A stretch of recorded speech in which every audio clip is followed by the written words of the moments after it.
This is part 2 of the video. In part 1, I put the transducer on the back of the boat for the new Garmin unit that's replacing the stock Lowrance that came with it.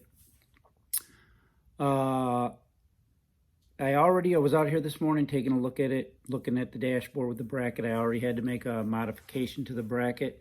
I'll show you what that is. Unfortunately, one of the screw holes for the bracket lined up for the hole they already had in the console for the cables to come through. So not wanting to drill another hole for the cable when I already have one in the dashboard, and I won't be able to put a screw there anyway because, you know, there's a hole there. It has to go there. There's not a lot of room on this console. I'll show you what I'm talking about. Okay, so here is the new unit, the device and the bracket for it.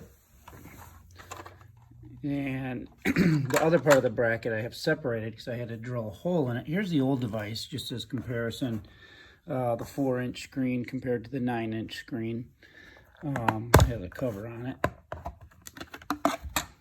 So this is the difference I'll be going to on the console, which I really like the mapping feature. I've had it in the past. And, you know, it's a really, really good tool. Not to mention side scan, which I haven't used before, but I'm looking forward to it. So there's a new unit. Let's find the bracket. So here's the bracket. And the bracket, as you can see, there's the old, where the old unit sat, the hole they drilled in it. The new unit is going to go right here. It has to have room for the screws to slide it in and out and, you know, adjust the tilt. But actually the device snaps out of it, so you don't need to unscrew those screws every time, but you still need to be able to. So it has to be far enough from the windshield, and you can see when I do this, when we put it where I want it, the hole, which I already drilled through one of the holes, where the cable is going to come up, and I'm just going to put a screw next to it to mount it, you know, secure it to the console in that spot. So since I was drilling into this already, this drill bit I have here worked very well to step it up, because it's hard to drill through you know, when you already have a hole started, depending on what drill bit you're using. This is the proper one to use, and it worked very well. You know, you can keep going until it's large enough, which I had to do in order to fit the cord. Okay.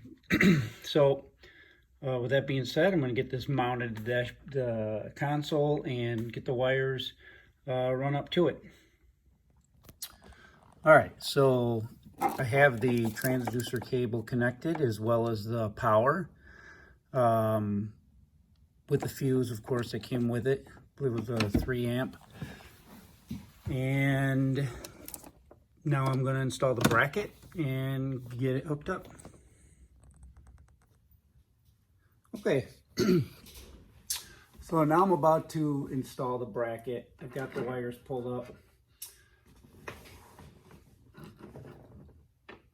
Trying to figure out the best place for it, leaving enough room right here between the windshield and the edge so I can get that in. Enough room from the cup holder so the knob doesn't interfere with that. I think we're about good right there.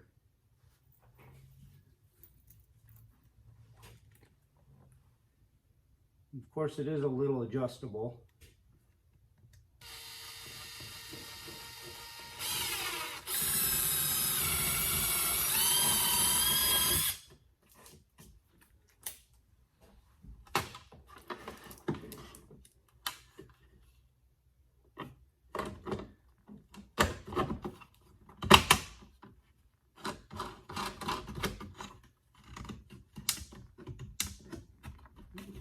And then there is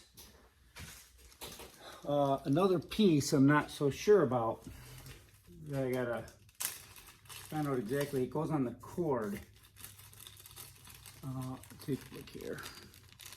It's just to make a watertight connection. I believe it has a little bit of a washer, a rubber washer that goes on it.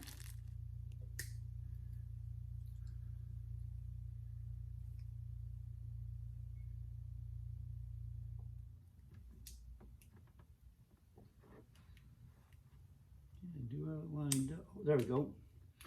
Okay, so it's basically just making a little, just making a threaded collar for it. For some reason it comes on the power cable already, but you gotta assemble it.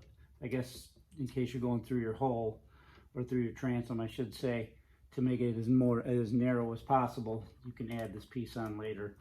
Makes sense. So now, assuming orange to orange.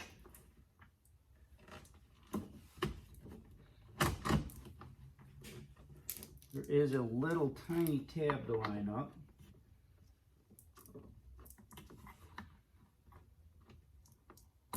There we go. Push that in there and screw it down. It's a pretty big hole there. I'm definitely gonna do some type of a filler in that. All right, now we're about nearing the moment of truth here.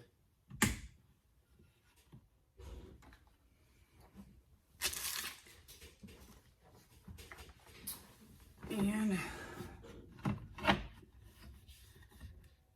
just snaps in.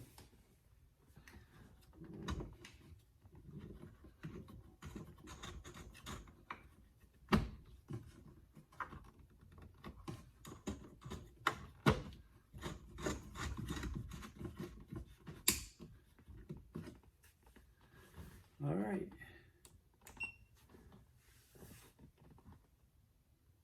It's a good sign. I like to see that.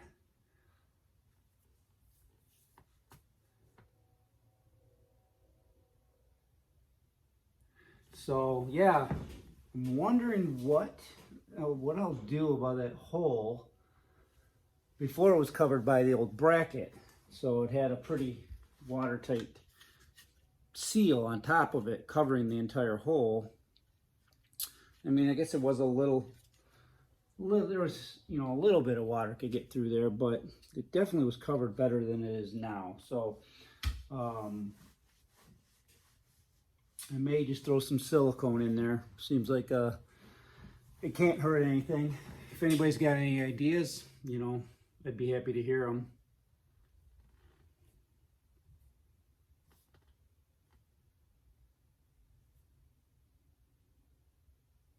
Okay. Looks like we're pretty good for now. I don't know how to use this unit. This is the, let's see. I know it's the Echomap Plus 90. So it's touchscreen, has some favorite buttons I know. Has mapping with Navionics maps, which, you know, I've had in the past. I do like the Navionics. One of the reasons I chose this model was not only was that on sale, but it came with Navionics and not some type of base maps or lesser maps. So yeah, I'm looking forward to using it. After I, you know, get more familiar with it, I'll post a video on it. I know this particular model's been around a while, so there's probably a lot of good videos out there that I'll check out and learn how to use it. So that's it. Now this one's done. Can move on to part 3 of the video, is moving the Lowrance that was up here to the bow on the trolling motor. So thanks for watching.